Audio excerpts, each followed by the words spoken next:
પ્રભુ ઈસુ ખ્રિસ્તના મધુર નામમાં આપ સૌને પ્રેમી સલામ. આજનો દિવસ આપણને પ્રભુએ આપ્યો છે અને આ દિવસમાં પણ આપણે ખૂબ જ આનંદ કરીએ. મિત્રો, આજે આપણે ગીત 122 તેમાંથી 7મી કલમ સાંભળીએ. વચન એમ કહે છે, તારા કોટની અંદર શાંતિ અને તારા મહેલોની અંદર કુશળતા થાઓ. મિત્રો, શું તમારા મનમાં, તમારા કુટુંબમાં કે તમારા ઘરમાં શાંતિ નથી?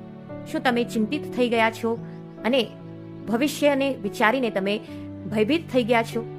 પ્રભુ ઈસુ તમને આજે અને આ ક્ષણમાં શાંતિ આપનાર છે. પ્રભુ ઈસુના સાનિધ્યમાં તમે આવો. ખરેખર મિત્રો, પ્રભુ ઈસુ પ્રેમાળ તથા સાચા ઈશ્વર છે, જે તમારા જીવનને એક ક્ષણમાં બદલી દેનાર છે.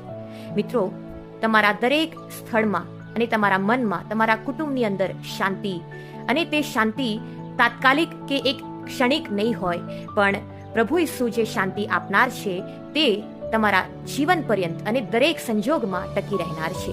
જો તમે દુઃખી થાઓ ત્યારે તમે પ્રભુ ઈસુ પર વિશ્વાસ રાખીને તેના સાનિધ્યમાં શાંતિ પામવા માટે આવી શકો છો અને તમારા દુઃખોને કહી સંભળાવી શકો છો. પ્રભુ ઈસુ ખ્રિસ્ત એકમાત્ર દેવ છે અને તે પ્રેમાળ પિતા છે, જે તમને સર્વ સમજ શક્તિની બહારની શાંતિ આપનાર છે અને તે હંમેશા તમારા જીવનમાં ટકી રહેનાર છે.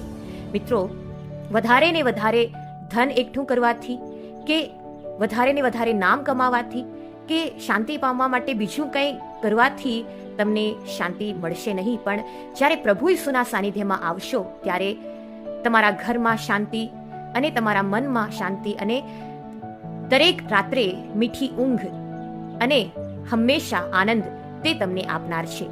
માટે મિત્રો, તમે પ્રભુ ઈસુના સાનિધ્યમાં આવો અને તે અદ્ભુત શાંતિને પામો અને પ્રભુમાં હંમેશા આનંદ કરો. જ્યારે તમે દુઃખી થઈને દરેક વાતોને કહી સંભળાવો ત્યારે તે તમારા દુઃખોને તેના પર લઈ લેશે અને તેના બદલામાં અદ્ભુત શાંતિ તથા આનંદ આપીને તમને હંમેશા આનંદમય કરશે, તમારા જીવનને આનંદમય કરશે. આ વચન પ્રમાણે પ્રભુ તમને આશીર્વાદ આપો.